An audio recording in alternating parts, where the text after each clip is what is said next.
Un atentado ha vuelto a elevar las alarmas en torno a las consecuencias de la guerra. Un ataque aparentemente dirigido al considerado ideólogo de Vladimir Putin mata a la hija de este. En el camino muchas preguntas que trataremos de responder en esta edición de Noticias.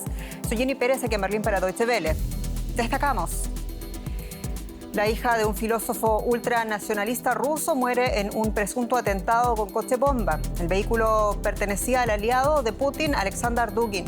Los informes sugieren que él pudo haber sido el real objetivo del ataque.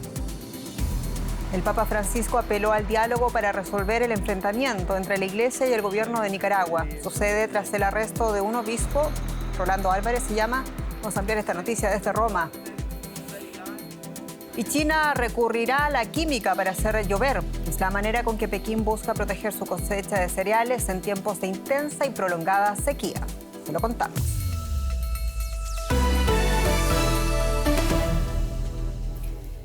Daria Dugina, la hija de Alexander Dugin, filósofo e ideólogo del presidente ruso Vladimir Putin, falleció esta madrugada al explotar una bomba en el vehículo en el que viajaba cerca de Moscú. Todo hace presumir que el atentado estaba dirigido contra su padre. Alexander Dugin es un ultranacionalista que defiende la reinstauración del Imperio ruso y con gran influencia en la política del Kremlin. Al parecer, el objetivo del atentado era Alexander Dugin. Puede vérsele en este video que ha circulado por medios oficiales del gobierno ruso minutos después de que su hija pereciera en la explosión del automóvil. El vehículo era propiedad de Dugin, pero viajaba en otro al producirse la detonación. Aún de madrugada, cuando los investigadores trabajaban, se hizo evidente la fuerza de la explosión. Partes del Toyota Land Cruiser estaban esparcidas en una gran área. En el vehículo se encontró el cuerpo calcinado de una persona. Ambos, Dugin y su hija, retornaban a Moscú tras participar en un evento en el que él ofreció una conferencia. Alexander Dugin es uno de los hombres de confianza de Vladimir Putin, filósofo y autor. Defiende el renacimiento del Imperio ruso, aunque menos conocida, su hija Daria también era miembro destacada del movimiento ultranacionalista que apoya la invasión rusa de Ucrania.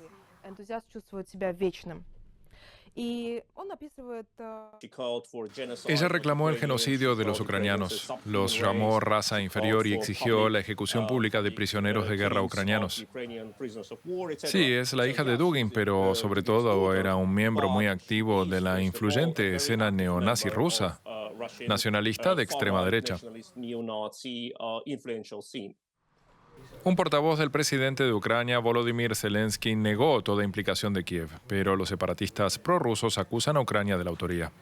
Y la portavoz del Ministerio de Exteriores ruso, María Zakharova, dijo que si el rastro de la investigación apunta a Ucrania, se trataría de terrorismo de Estado. Y a esta hora, pocas dudas de que el verdadero objetivo del ataque era Alexander Dugin. Ricardo Marquina, mi colega, nos ayuda a comprender más ahora mismo. Alexander, saludos. ¿Y quién podría estar detrás de este atentado? ¿Quién se beneficiaría con la muerte de Dugin? Bueno, realmente este atentado es muy extraño porque Dugin, aunque sí que es verdad que es una figura prominente del pensamiento neofascista ruso, no, es casi más influyente fuera de Rusia que dentro de Rusia. Dentro de Rusia es una de las muchas voces que cacarean los eslóganes nacionalistas rusos, pero ninguna política se hace en base a lo que él diga. ¿Quién se podría beneficiar? Pues quizás grupos internos, peleas internas dentro de grupos de ultraderecha en Rusia, pero ni partisanos ucranianos, ni el propio gobierno ucraniano, ni fuerzas extranjeras, es mi opinión personal, sacarían ningún provecho de la muerte de Dugin. Ricardo, que no quepan dudas de tu nombre, Ricardo Marquina. Hablemos, por favor, de las consecuencias. ¿Qué consecuencias inmediatas dentro y fuera de Rusia entonces podríamos ver por este atentado? Bueno, las consecuencias que vamos a tener, la más evidente, la esperable, aunque hubiera muerto Dugin o finalmente ha muerto su hija, la consecuencia va a ser que se va a culpar, evidentemente, disculpen, sea o no sea verdad, a Ucrania. Entonces se va a utilizar este asesinato de esta joven para culpar a Ucrania y para dar pie a nuevos ataques o nuevos objetivos o nuevas líneas rojas que se puedan cruzar en la llamada operación especial en Ucrania. Más allá de eso, incluso si hubiese fallecido Alexander Dugin, no sería un cambio importante dentro del panorama político ruso, con lo cual las consecuencias, la reacción tampoco sería tan grande. Dugin no es, por ejemplo, la directora del canal de RT u otros propagandistas que sí que tienen una influencia y un peso muy fuerte en el país. Ricardo Marquina, muchas gracias y hasta pronto. Mejórate. Gracias. Y desde Kiev, más temprano, nuestro corresponsal Jan-Philipp Scholz nos hablaba de las reacciones en Ucrania sobre este atentado. Escuchemos. El gobierno ha negado inmediatamente cualquier tipo de implicación. Un alto asesor del presidente Zelensky apareció en la televisión diciendo que Ucrania no tiene nada que ver con el atentado. En su lugar, culpó a las luchas internas de poder en Rusia. Aquí en Ucrania no se lamentan demasiado por la muerte de Dugina, ya que mucha gente la considera como una de las principales enemigas. Y muchos países occidentales la sancionaron por las mentiras que difundió sobre Ucrania y la guerra en este país. Al mismo tiempo, aquí se teme que al atentado le sigan actos de venganza. Y algunas figuras destacadas en Moscú ya han pedido algún tipo de represalia contra Kiev.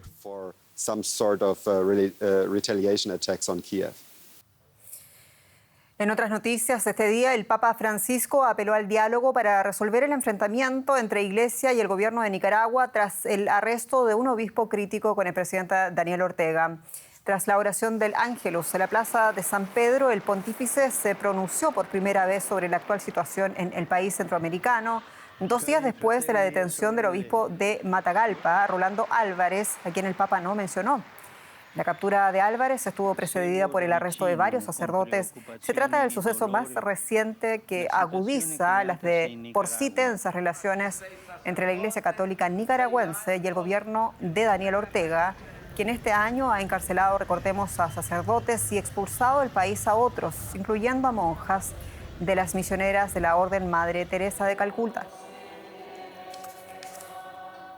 Y queremos ampliar este tema, lo hacemos con la periodista Kelly Velázquez, ahora mismo en Roma. Kelly, saludos. Y bueno, la pregunta que muchos se hacen es ¿por qué el Papa tardó tanto para referirse a la situación en Nicaragua y sin mencionar al obispo Rolando Álvarez arrestado por el régimen de Ortega?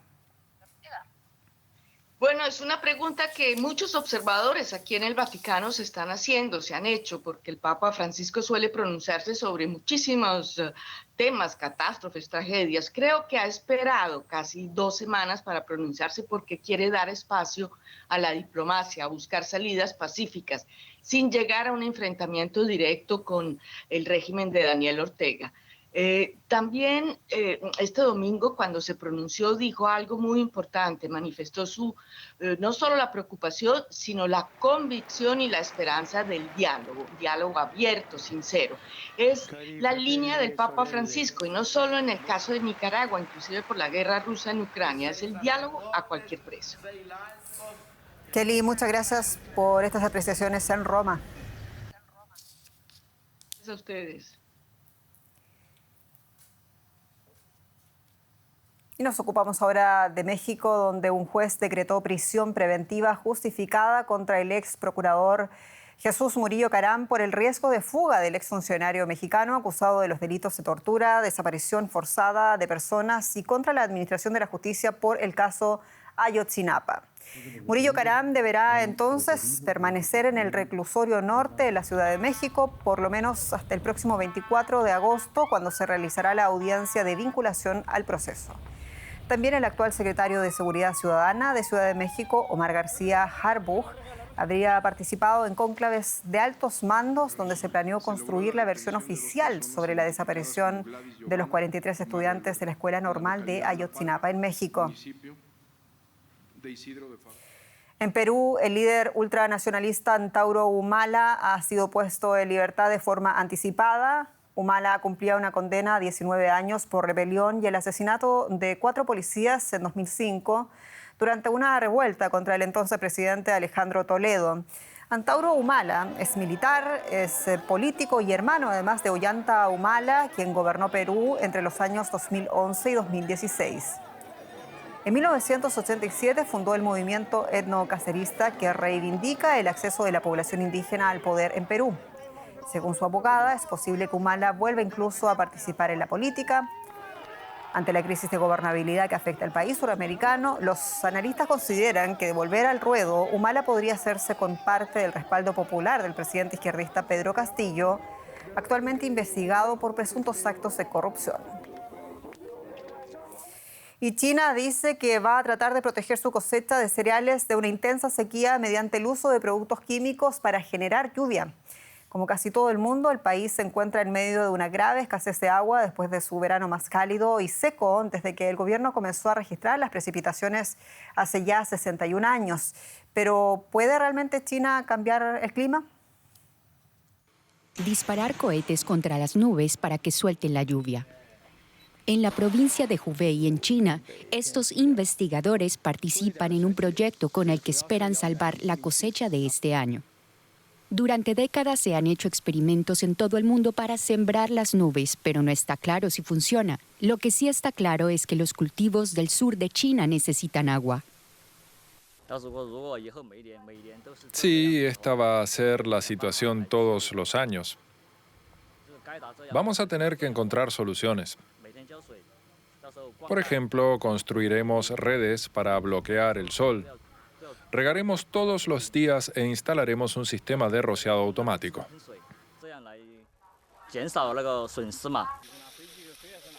Una forma de hacer llegar agua a los campos es traerla de los ríos y embalses mediante potentes bombas. Los arrozales requieren enormes cantidades de agua y son muy sensibles a las sequías. Si no riegas con regularidad, el arroz se tuerce y la cosecha se pierde. El agua procede de embalses agotados por el caluroso y seco verano. Por eso las autoridades hacen lo posible para salvar las cosechas, aunque el éxito de este método no esté garantizado. Y vamos ahora con un apunte de deportes porque el púgil ucraniano Alexander Usyk ha defendido su título de campeón mundial de los pesos pesados en un combate contra el británico Anthony Joshua en Arabia Saudita. Usyk dedicó su triunfo al ejército ucraniano. El boxeador de 35 años luchó hasta marzo pasado en el frente de guerra de Kiev, pero abandonó su país poco después para concentrarse en los preparativos de este combate contra Joshua. Usyk se impuso por puntos tras 12 asaltos. El campeón mundial está dispuesto ahora a poner su corona en juego contra el británico Tyson Fury, a quien retó al término de su pelea en Arabia Saudita. Y los seguidores de la popular serie de televisión Juego de Tronos están disfrutando del estreno, la precuela La Casa del Dragón, así se llama. La historia, que se remonta a 200 años, relata la lucha en el seno de la familia Targaryen. Tal como en las secuelas, nos faltan las habituales conspiraciones, traiciones y también inesperados giros en el argumento de sus personajes.